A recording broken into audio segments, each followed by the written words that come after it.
Olá, amigas e amigos do videocast Despertando Mulheres. Saudade já de vocês, né? Uma semana sem falar com vocês por meio do videocast. E hoje estamos aqui e a pauta de hoje promete. Olha só, já vou ler para você. Claro que você já acompanhou pelas redes, mas o tema de hoje é: mulheres no poder levam outras mulheres? E daí, minha amiga, você que já está na audiência, vai respondendo aí para você mesmo e responde também lá no Face, lá no YouTube, se você tem visto que mulheres, quando ocupam espaço de poder, se elas têm levado outras junto com elas. Vamos falar sobre isso e a minha convidada de hoje é a Simone Messias Anella. E olha só, já vou te dizer um pouquinho aí do currículo da Simone. A Simone, ela é mestre em serviço social, perita estadual e federal, professora acadêmica e assistente social forense. Então, ela sabe muito bem do que vamos falar hoje à noite. E eu quero que você já pegue aí o link e já vá compartilhando com seus amigos, com suas amigas, familiares, para que você possa estar me ajudando a orientar, a informar mais mulheres. Porque o videocast Despertando Mulheres é um espaço de voz para mim e para você, minha amiga, para que nós venhamos aqui debater, para que nós venhamos aqui ver mulheres e também homens que podem contribuir no dia a dia da sua vida e da minha vida. Então, vamos passar a vinheta das nossas parceiras e já voltamos de imediato com a Simone para nós debatermos aí esse tema que é muito bom e que precisamos debater cada vez mais, porque nós mulheres somos mais de 50% da população, hein? Fica atenta.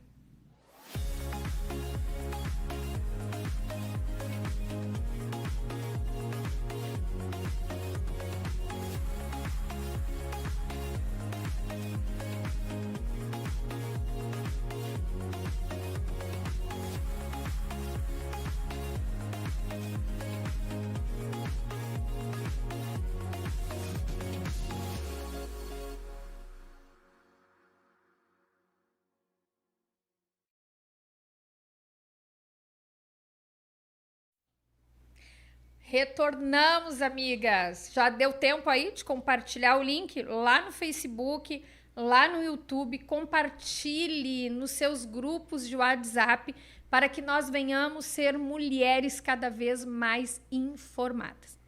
Então, de imediato, Simone, seja muito bem-vinda ao videocast Despertando Mulheres.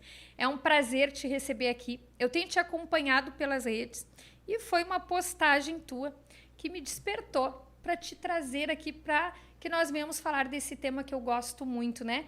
Que é a mulher quando ela ocupa espaços de voz, de poder, como que ela tem se comportado com relação às outras mulheres, né? Então, seja muito bem-vindo e desde já parabéns por todo o teu trabalho aí, que eu também quero saber um pouquinho, né? Como é que tu despertasse para falar para mulheres, né? Mas a tua saudação para as nossas amigas e também conclua a tua apresentação. Recém tu falasse, eu já sou vó, mas uma vó bem jovem, né? Bem jovem, bem bonita. Boa noite a todas as amigas que estão nos acompanhando, aos nossos amigos que estão nos acompanhando. Nós queremos as opiniões de vocês, porque é isto, né? É isto que nos alimenta, que nos retroalimenta o conhecimento de cada um e de todos, né? Bem, eu sou assistente social forense. Há 30 anos eu sou assistente social e trabalho para o estado do Rio Grande do Sul desde os 17 anos. Atualmente tenho 52, então são 35 anos de trabalho junto às políticas públicas. E quando eu estava vindo para cá, eu fiquei pensando em algo para pontuar, que eu acredito muito, e em vários programas que eu já participei, programas na Pampa, enfim, em outros canais, que para mim o privado não existe sem o poder público. porque mesmo aquele autoempresário, ele precisa do poder público quando o seu funcionário necessita de um atendimento médico. Quando ele sofre um acidente, e nós tivemos um presidente que sofreu um acidente, né, bárbaro, e acabou sendo atendido aonde? Num hospital público.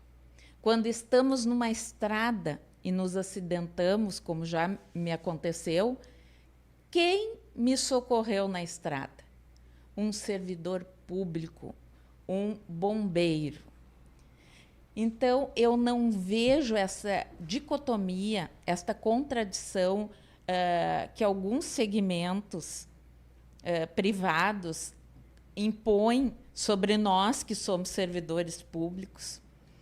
E eu tenho, assim como o meu falecido marido, o vereador Arthur Zanella, ex-secretário desse estado por duas gestões no governo do nosso grande Jair Soares, do nosso eterno governador, e depois no governo do PDT.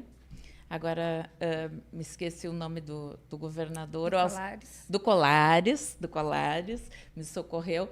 Então, assim, eu compactuo muito com a ideia que o meu marido também tinha de ter honra em ser servidora pública. E isso é muito bom de ser valorizado e validado nos dias de hoje, né?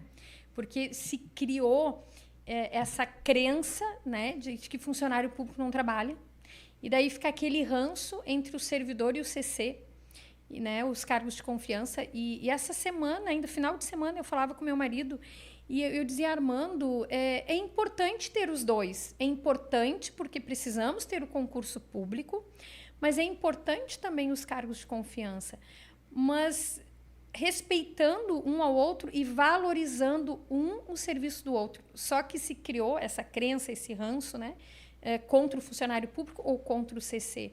E é muito importante a tua fala para que todas e todos que estão nos ouvindo, nos assistindo e que vão nos assistir depois no videocast gravado, possam refletir um pouquinho do quanto nós precisamos do serviço e do servidor público.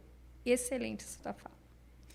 Bom, e eu tenho para te contar e para contar para todos vocês. E é bom a gente, quando as pessoas, outras mulheres, falam que tem vergonha do seu envelhecimento, eu, pelo contrário, eu sou muito orgulhosa do meu envelhecimento. Eu sou muito orgulhosa da minha construção familiar.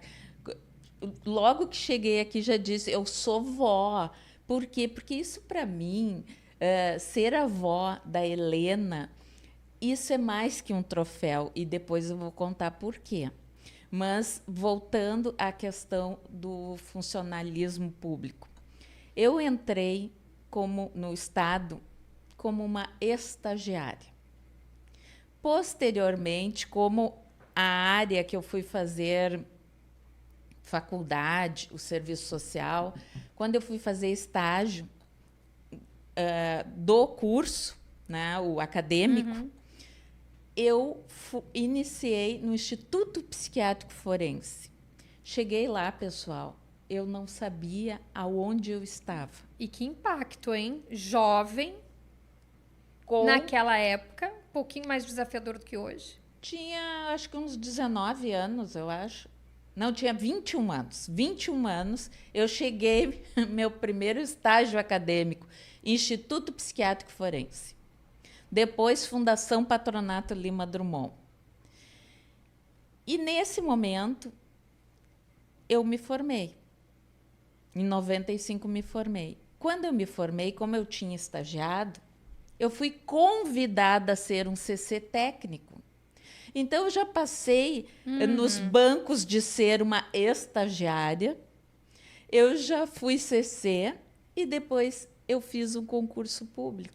E essa área é muito desafiadora, né? Essa área tua, que tu atuas. Fala um pouquinho para nós, né, da sensibilidade que tu precisa ter, de todos os desafios que tu enfrenta E o que te levasse, então, né, a falar para mulheres, né? Fala um pouquinho para nós. Bom, a minha preocupação com as mulheres, ela vem desde sempre. Primeiro, porque eu me enxergo nesse lugar, né? Esse é um lugar, e um lugar muito complexo, um lugar com muitos desafios.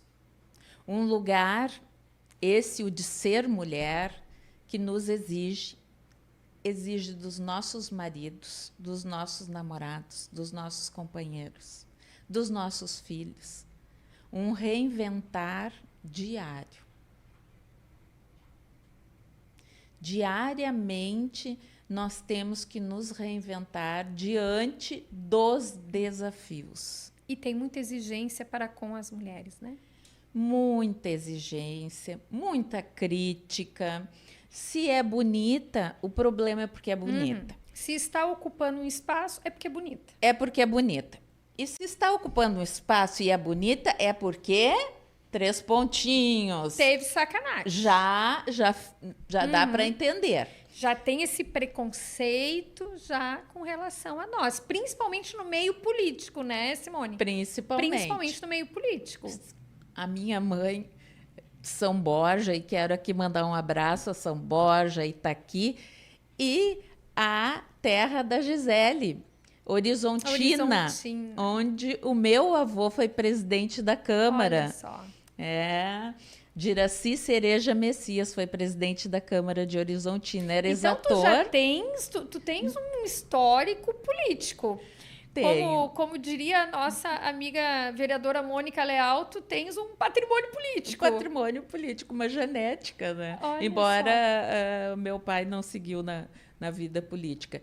Mas o que eu vejo, assim, outra questão que a minha mãe sempre comentava, né? Ela era muito magra. Muito magra. Tinha 44 quilos. Magérrima. E ela detestava que a chamassem de magra. Ou que quando a encontrassem, dissessem, ai, como tu tá magra. Olha só. Ela odiava isso. Então, assim, o que eu aprendi ali? Se tá magra, é porque tá muito magra. Se tá mais gordinha, acima do peso, olha, mas tá acima do peso. Então, na realidade, é uma dificuldade contentar. Se você estuda, é arrogante, é prepotente, é metida. Metida. Como esta mulher é metida. Ela é muito cheia. metida, ela é cheia, ela é exibida. Mas eu vou dizer para vocês, que me perdoem, sejam metidas e sejam exibidas. Eu adoro quando me chamam de exibida ou de metida, porque nós temos que ser mesmo. Nós temos que nos orgulhar. Assim como eu me orgulho e sou uma funcionária, não sou uma funcionária perfeita. Porque perfeito só teve um e foi crucificado. Mesmo assim, o crucificado. Né? Mas eu sou aquela funcionária, André, que se a minha sala precisar de uma tinta para a parede, eu não levei uma vez nem duas para o setor público. Galão de tinta para pintar a minha sala. Por quê? Para o meu conforto? Não, porque como assistente social, eu passei a vida assistente social que, na maioria do tempo, atendeu homens. Meu público são os homens. Principalmente na tua área, né? Forense. Nunca trabalhei na penitenciária feminina, por opção, né?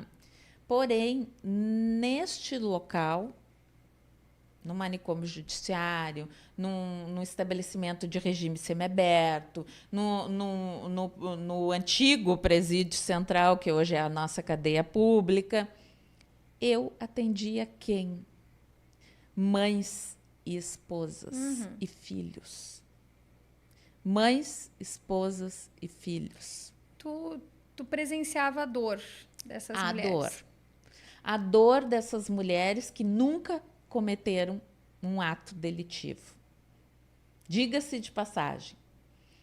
porque a tendência é se colocar a família da pessoa que delinquiu como delinquente também. E a tendência é a imposição de uma pena subjetiva, que eu chamo a pena subjetiva. O que é a pena subjetiva? É aquela pena que não está na sentença. Por exemplo, uma mãe que o filho vai preso por assalto e ela é empregada doméstica em uma residência. Ela é demitida. Como assim? Ela é demitida.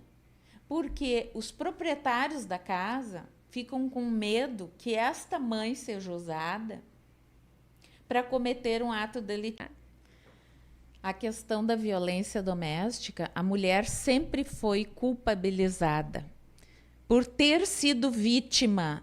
Você é culpada por ser vítima. Agora vejam a esquizofrenia com a qual nós lidamos diariamente. Essa esquizofrenia do machismo arraigado. Isso, assim, é o que me demonstra. E eu tive, por isso que eu sou muito grata ao meu trabalho, porque eu tive muitas oportunidades de crescimento e eu aproveitei, e eu estudei, e eu viajei, e eu ouvi pessoas e eu aprendi. Em 2006, nós criamos, eu e um capitão da Brigada Militar, quero aqui também mandar um abraço para a nossa valorosa. E eu vejo, André, como professora acadêmica, né? Professora também, sou professora do Departamento Penitenciário Nacional, trabalhei na formação dos agentes penitenciários federais, das primeiras turmas, das 2 primeiras turmas, 121 agentes federais. Eu pude capacitá-los em direitos humanos, ética, filosofia e tratamento penal. Essa era a minha disciplina. Todos esses tópicos, né? Todas essas disciplinas, eu que ministrava. Então, assim, o que eu vejo? Antes da Patrulha Maria da Penha, o que nós implantamos no estado do Rio Grande do Sul e que a Secretaria Nacional de Segurança Pública, à época, implantou no país? A capacitação dos policiais. E nós éramos tutores desses policiais. Existia um curso online, um curso EAD, que nós implantamos aqui no estado.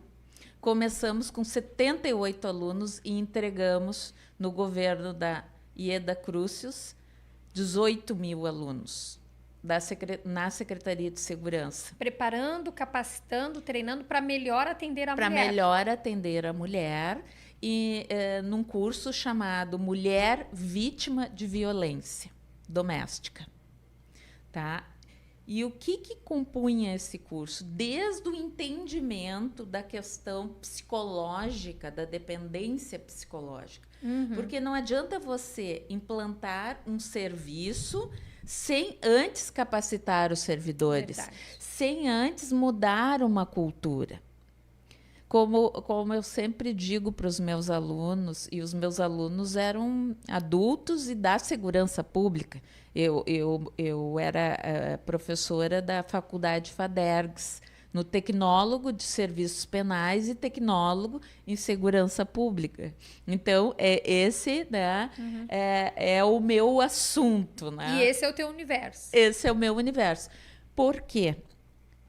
Porque se nós formos ver, a segurança pública, assim como o serviço privado, os empresários, né, a questão privada não sobrevive sem a questão pública, todas as políticas, elas precisam que nós tenhamos uma segurança pública eficaz. Por quê? Se você não tem segurança pública, o posto de saúde lá da vila não abre. Se você não tem segurança pública, a escola não abre. Se você não tem segurança pública, o mercado não abre, a loja de roupas não abre, a floricultura não abre. Então, a segurança pública, ela tem uma centralidade nas políticas públicas. É desta forma que eu vejo como assistente social. Então, quando me diz assim, mas tu só entende de segurança pública. Só entende de segurança pública. Aí, quando eu digo, não, mas só um pouquinho, vamos falar sobre saúde. O que isso tem a ver contigo? Tem a ver comigo.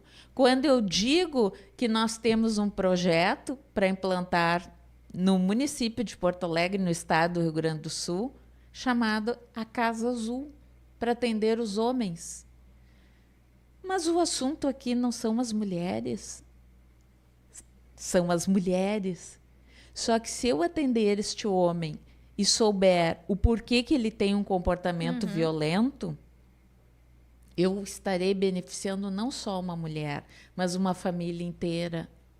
Eu estarei beneficiando e reduzindo a violência doméstica e urbana, porque ele não estará também cometendo um ato violento na sociedade, na sua comunidade. E outra questão que eu vou trazer aqui, que poderá até impactar a nossa audiência, espero que não, que compreendam, a Lei Maria da Penha, além de toda a defesa de direitos humanos que ela veio, né, com este pano, com esta bandeira de defesa de direitos humanos, a qual eu sou extremamente favorável, né? Quando nós não conseguimos que as pessoas tenham um determinado comportamento, o que é necessário? Regramentos jurídicos para conter determinados atos, né? Então, eu sou tão legalista quanto a doutora, até porque a vida inteira eu trabalho na questão legal, né?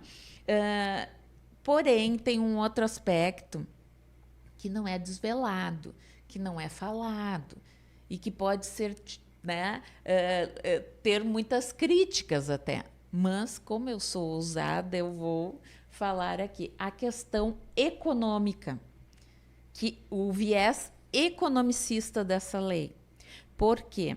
Porque toda essa ausência no trabalho gera um gasto previdenciário de auxílio-saúde milionário para o país, porque eu estou falando em previdência social, dá um gasto milionário na saúde, é gesso, é cirurgia, é medicação, é sutura, é cirurgia plástica, é leito.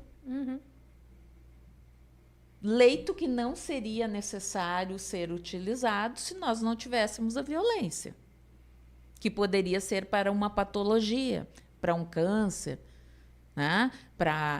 Enfim, no que eu tenho visto, nós evoluímos muito, porque no início da minha carreira, isto nem se cogitava. As pouquíssimas mulheres que tinham algum espaço competiam muito com as demais, né? Isto até hoje nós vemos. E quando tu falaste assim da questão do crédito, eu quero também dizer que na política nós somos desacreditadas. Porque eu sempre fui técnica, profissional, concursada. Eu nunca tive ali alguma benesse. Quando fui CC, fui por uma questão técnica, né? Nunca fui beneficiada politicamente com nada. E quando decidi me aventurar no campo político, por ter um entendimento que todo o cidadão deveria concorrer, passar por essa experiência. Passar por essa experiência. E aprendi também várias outras questões, né? Aprendi a ver pessoas com mandato que continuam usando o gabinete durante a campanha. Então, além daquele recurso, eleitoral, ainda tem um gabinete inteiro, 20, 30 pessoas pagas pelo gabinete trabalhando fora o recurso. Sim, a minha candidatura, né? Ela não foi fake, ela foi verdadeira, com propostas voltadas efetivamente para a comunidade e não propostas voltadas para mim, né? Para minha manutenção em algum lugar. Entrei com propostas diante dessa minha trajetória nas políticas públicas. Tua vivência. Também trabalhei com cegos. Um dia posso te contar, muitas pessoas voltaram a enxergar graças ao trabalho de uma assistente social, né? Então nós temos aí muita trajetória nessa área das políticas públicas. Agora, em relação ao nosso tema e a questão lá do Instagram, ao meu post do Instagram, eu tenho a te dizer que eu tenho observado que as mulheres que estão, entre aspas, né, no topo ou num cargo de maior destaque... Um cargo que até então era ocupado só por homens, ou na maioria por homens. Elas ainda se sentem muito, assim... Como eu vou te dizer, elas temem ter uma mulher de igual nível intelectual, né?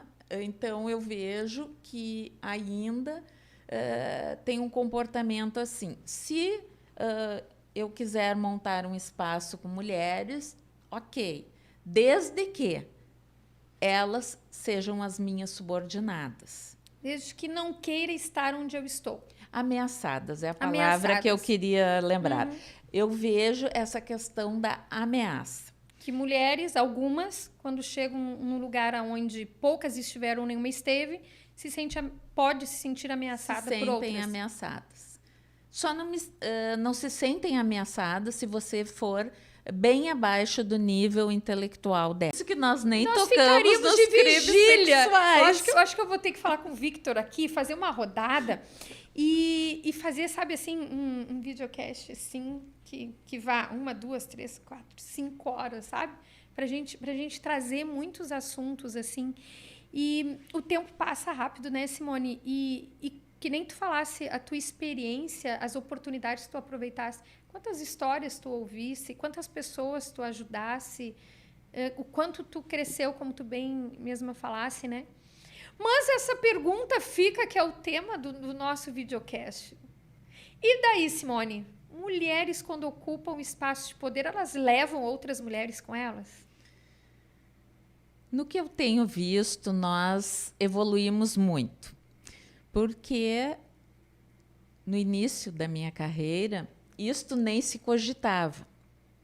As pouquíssimas mulheres que tinham algum espaço competiam muito com as demais, né? Isto até hoje nós vemos. E quando tu falaste assim da questão do crédito, eu quero também dizer que na política nós somos desacreditadas.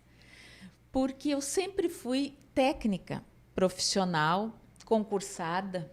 Eu nunca tive ali alguma benesse. Quando fui CC, fui por uma questão técnica, né? Nunca fui beneficiada politicamente com nada. E quando decidi me aventurar no campo político, por ter um entendimento que todo o cidadão deveria concorrer. Passar por essa experiência. Passar por essa experiência. E aprendi também várias outras questões, né? Aprendi a ver pessoas com mandato que continuam usando o gabinete durante a campanha. Então, além daquele recurso eleitoral, ainda tem um gabinete inteiro 20, 30 pessoas pagas pelo gabinete trabalhando fora o recurso eleitoral. É que, na realidade, quem está ocupando o cargo eletivo faz campanha 24 horas todos os dias do ano, né? 24 horas. Porque tu sabes que isso aí... Se nós formos ficar aqui, né, conversando... São muitos assuntos. Gente, olha só. Eu digo das desvantagens. Quem está na vitrine... É o ditado, quem não é visto não é lembrado, né? Sou filha de comerciante, meu pai falava muito isso. A propaganda é a alma do negócio, quem não é visto não é lembrado. Então, tu estás num cargo eletivo, né? O lógico é que essa pessoa está à frente, com mais condições. Claro que essa eleição completamente atípica que nós tivemos agora, nós vimos deputados eleitos, né, na eleição anterior, que tinha 365 dias do ano, né, que tinha seu gabinete à disposição, mas que não se posicionou, né, ficou em cima do muro.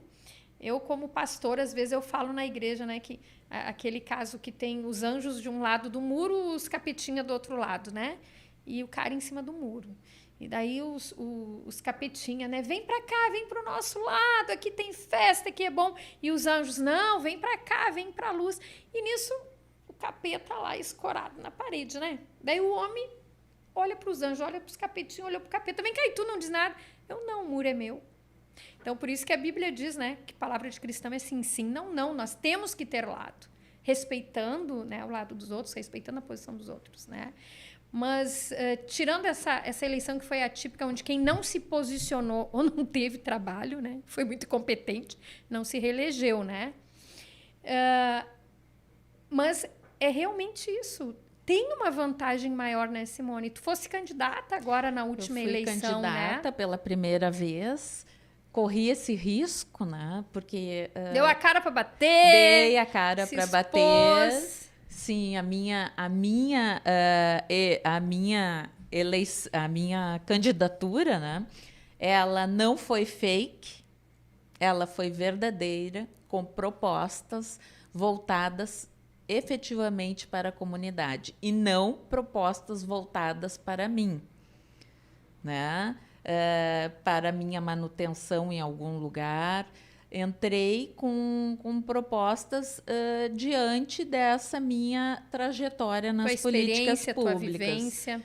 Também trabalhei com cegos. Um dia, posso te contar, muitas pessoas voltaram a enxergar graças ao trabalho de uma assistente social. Né? Então, nós temos aí muita trajetória nessa área das políticas públicas.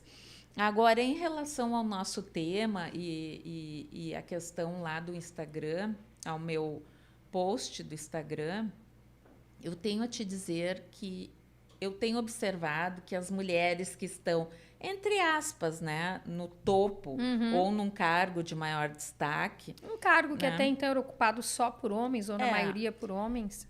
Elas ainda se sentem muito, assim... Como eu vou te dizer, elas temem ter uma mulher de igual nível intelectual, né?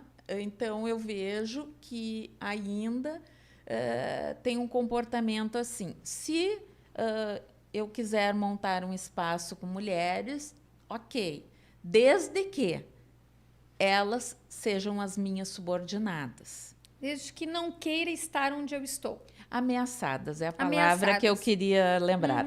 Eu vejo essa questão da ameaça. Que mulheres, algumas, quando chegam num lugar onde poucas estiveram, nenhuma esteve, pode se sentir ameaçada por outras. Se sentem ameaçadas. Só não se sentem ameaçadas se você for bem abaixo do nível intelectual dela. Entendi. Não é nem uma ameaça política e nem uma ameaça técnica, vamos dizer assim.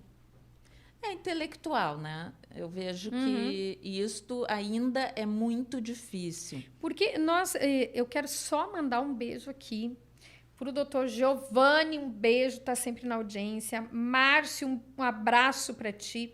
Elisângela, Renê, um beijo aí para o pessoal, para todos os demais que estão pelo YouTube. Olha só, hoje a gente vê, né, Simone, um número maior de mulheres sendo eleitas, né? Estamos caminhando e rompendo cada dia, né? Cada dia derrubando uma muralha, cada dia rompendo um obstáculo.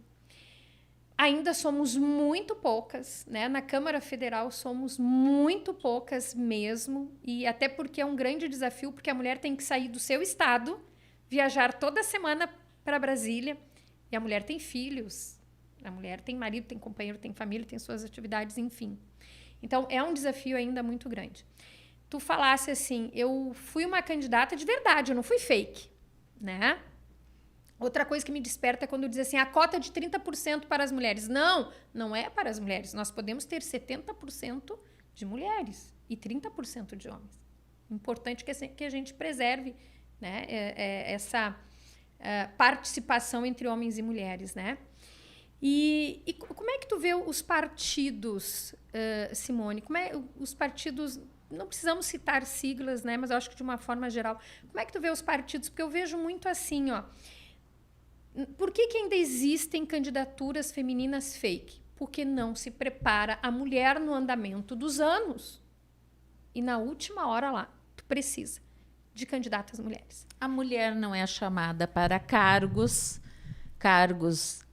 de evidência, que ela possa mostrar a sua competência. Com visibilidade, com participação efetiva. Com participação efetiva, visibilidade, que ela possa mostrar a sua responsabilidade, a sua competência. Antes disto, vai qualquer homem. Qualquer homem. A mulher precisa provar. Meu marido diz assim, para com esse discurso, Andréia. Mas é uma realidade. Vai qualquer homem do futebol. Nós precisamos provar que sabemos e somos capazes. O homem não precisa provar. E mesmo provando, Andréia, mesmo tendo um currículo quilométrico melhor do que muitos homens, mas você não tem uma coisa, você não é homem. Você não vai no futebol. É um desafio para nós mulheres, Simone, e o que tu falasse antes, às vezes, eu vou dizer somos, porque eu me coloco nesse grupo. Hoje eu estou mais light, né? Aí, ó, quem é que conheceu o doutora Andréia Fioravante, né? Hoje é pastor Andréia Fioravante.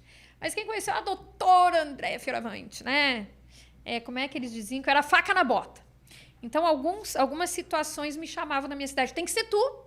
Se não for tu, não vai estar resolvido. Eu lá, salvadora do mundo, né? Ia lá para resolver. Porque, infelizmente, né, Simone? Às vezes nós precisamos nos endurecermos, né? Para podermos enfrentar algumas situações, romper, para poder participar ativamente. Seja questão política partidária, política institucional, religiosa. Às vezes nós precisamos nos enrijecer, né? E até por vezes nos masculinizar para poder entrar nesse meio masculino, né? Eu comecei minha caminhada social num meio que 99% era de homens e só eu na mesa lá de mulher, né? E sou muito grata a essa experiência na Sigua, em Guaíba, Associação Comercial de lá. Sou muito grata a todos os meus colegas presidentes. Lá eu tive muito espaço, muita liberdade, né? Mas nem todas mulheres têm essa graça, essa oportunidade, né? Nem todas conseguiram chegar onde tu estás e ter todas as oportunidades, né? E o quanto, Simone, nós precisamos falar disso para que mais mulheres ouçam e para que mais mulheres... Eu não gosto da expressão empoderamento, mas vou usar numa exceção, para que mais mulheres se empoderem de conhecimento, de esclarecimentos, de informações, para que possam debater e não brigar. Não precisa tirar sutiã, queimar sutiã, tirar calcinha, né? Fazer agredir os outros e se agredir, né? Não precisa se vulgarizar, que para mim isso é vulgarizar. Para mim, Andréia, pode me criticar quem quiser, né? Mas para mim é um ato vulgar, né? Nós não precisamos brigar, bater panela, não precisamos tirar roupa, nós não precisamos de nada disso. Nós precisamos ter informação na mão, porque informação é poder. Nós precisamos ter informação na mão para a gente poder, então, defender os nossos direitos e verdadeiramente ter equidade. Eu não falo de igualdade também, né? Falo de equidade, né? Então, o quanto é importante a gente falar, Simone, né?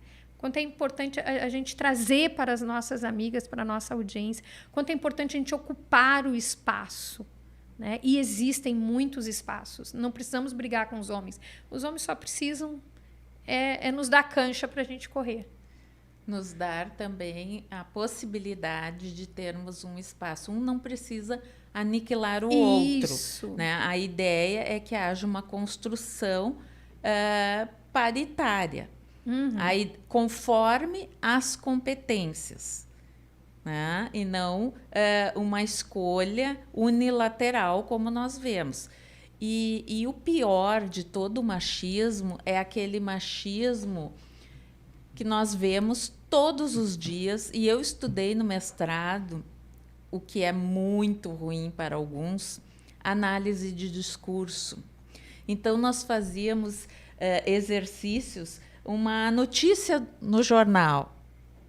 O que essa notícia está querendo me dizer? O que está por né? trás? Assim como aquele recadinho lá do maçom, que ninguém entende, né? O que essa notícia está verdadeiramente comunicando? Isto uma assistente social estudou no mestrado. Então, sorte para alguns e um desastre para outros, né? Quando nos banalizam o nosso conhecimento, né? E outra questão também que eu percebo nessa corrida por cargos é que o homem ele tem direito a galgar novos espaços, porque ele é o provedor, ele precisa ganhar mais. Embora numa sociedade brasileira que aproximadamente 50% das mulheres, né? Discurso esquizofrênico, né? E contraditório de novo. De novo. Né? De novo, esquizofrênico e contraditório novamente. Então, é lícito, é quase que lícito ao homem querer galgar uma posição melhor. Para a mulher, ela não precisa todo esse dinheiro. Não. Ela já tem um bom salário. Espera a tua vez. Ela já tem um bom salário. Ou é muito interesseira. Gananciosa. É gananciosa. Enquanto os homens são motivados, para as mulheres fica a pecha de gananciosa. Ela já ganha um excelente salário. O que tu queres mais? Vai para casa. Esses dias, um secretário de Estado, sabe o que ele me indicou? Eu conversando com ele, e chegamos num ponto da conversa. Nos meus altos 31 anos de execução penal, ele me sugeriu que, nessa minha idade, que eu já estaria assim, numa condição de ficar em casa mais. Já deu o que tinha que dar. Com os meus filhos. Vai para casa cuidar dos netos. Colocar uma pantufinha. Gente. Cuidar da minha netinha. Um secretário de Estado me sugeriu isso. A senhora já deu muito para o Estado. Fique mais em casa. Aproveite agora, né, os frutos da sua carreira. Ok, beleza. Com certeza eu aproveito os frutos. Porém, eu tenho uma experiência que jovem nenhum tem. Mas, guria, tu sofresse um assédio, tá? Tu sofresse um assédio moral, né? E quando falar isso, me ferve o sangue aqui o programa, né? O videocast está encerrando, mas olha só, me ferve o sangue. Eu passei por um assédio moral ano passado, o primeiro, espero que seja o único, né? E numa situação, para mim, muito... Como é que eu vou te dizer assim? Primeiro, eu levei um choque, um impacto. Foi o legítimo, forte impacto emocional. Porque veio da pessoa que tu espera que jamais faria, né? A pessoa que é para proteger, que é para cuidar, que é referência, Deus no céu e na terra. E veio dessa pessoa. Então, para mim, foi um forte impacto. Porque eu achei, olha... se ouve de tudo dessa pessoa, mas não vai fazer isso para com uma pessoa na minha condição naquela instituição. E aconteceu, né? E para mim, como diz a palavra, tudo colabora e contribui para o bem dos que amam e temem a Deus. Então foi ótimo porque eu me libertei de algo que eu precisava me libertar. Mas, guria, dói, né? Ferve o sangue, porque eu disse assim, ó, se fosse um macho na frente dele, ele não tinha feito o que fez. Na tua situação, se fosse um homem na frente, ele teria feito isso?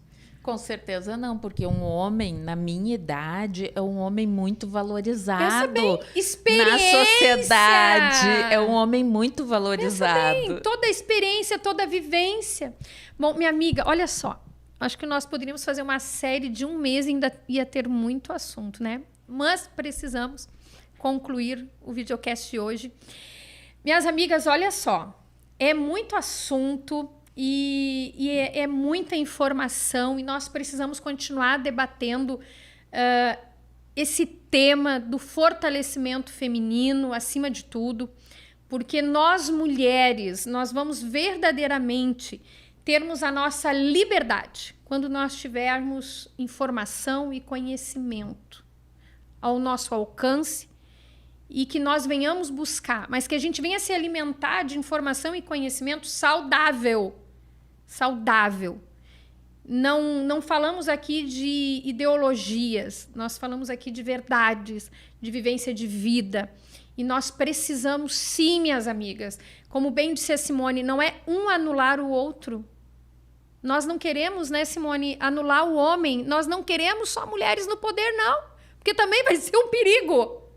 Nós precisamos ter uma equidade, uma paridade. Nós precisamos de homens, de mulheres, de jovens, de idosos.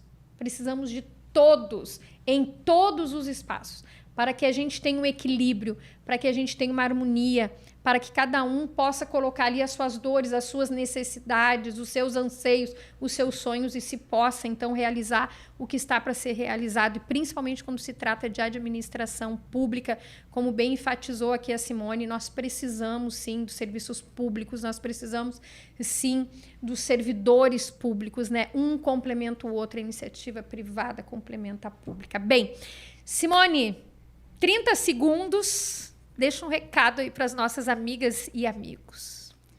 Bom, nesses 30 segundos, eu quero deixar primeiramente meu agradecimento.